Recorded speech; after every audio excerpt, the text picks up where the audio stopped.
You might recognize where I'm walking as Edinburgh's Royal Mile, with the castle behind me and the palace up ahead.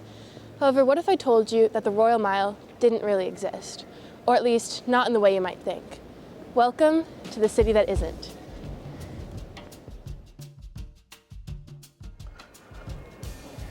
Welcome to the Royal Mile, the kind of heart of Edinburgh's kind of old town.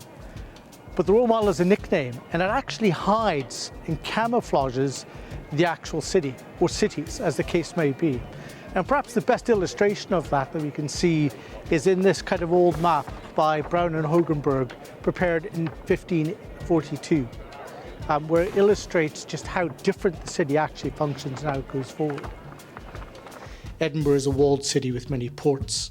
The castle, related to but very separate from the city, is clearly illustrated. Whereas if we go to the Canongate, it's a much smaller place, clearly more spread out, less densely developed. And the Holyrood Abbey, it remains just as the castle, separate from the kind of town. It is very clearly a tale of two cities.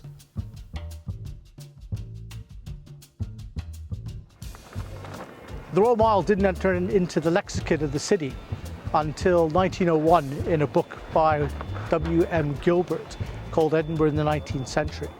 And it took off as a marketing brand used in very early tourist literature in the 1930s.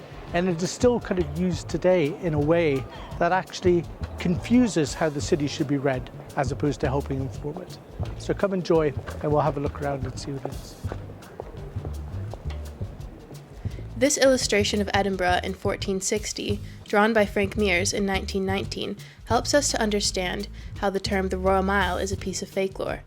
As you can see, there was no continuous mile leading between the castle and the palace.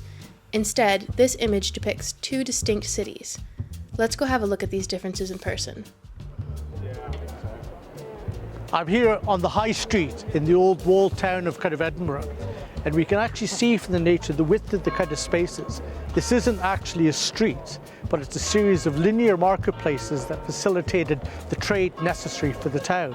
Just as we have Old Flesh Market close here, where, not surprisingly, fish used to be traded from. Now, the urban morphology of Edinburgh is actually very different from how it functions in the Canongate, which is more of a garden suburb, really, to this being the principal trade. And we can actually see that from the street and from the buildings itself. So we're on the Canongate, which is a different kind of borough altogether. And you can actually get a real sense of how the urban morphology has changed. The buildings are slightly lower, the street is a bit narrower, and the sides of the street are actually kind of parallel. And there's a reason for that, and that simply is when the Abbot of Holyrood was granted the kind of baronial borough status, he was given the right to use Edinburgh's market. So he didn't actually have to provide a marketplace himself. He just had to go up through the Netherbow into the neighbouring city and the walled city of Edinburgh.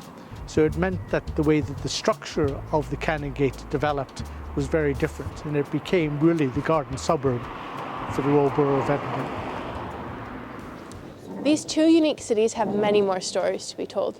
Stick with us through the rest of the series, done in partnership with Edinburgh 900, to explore the city that isn't.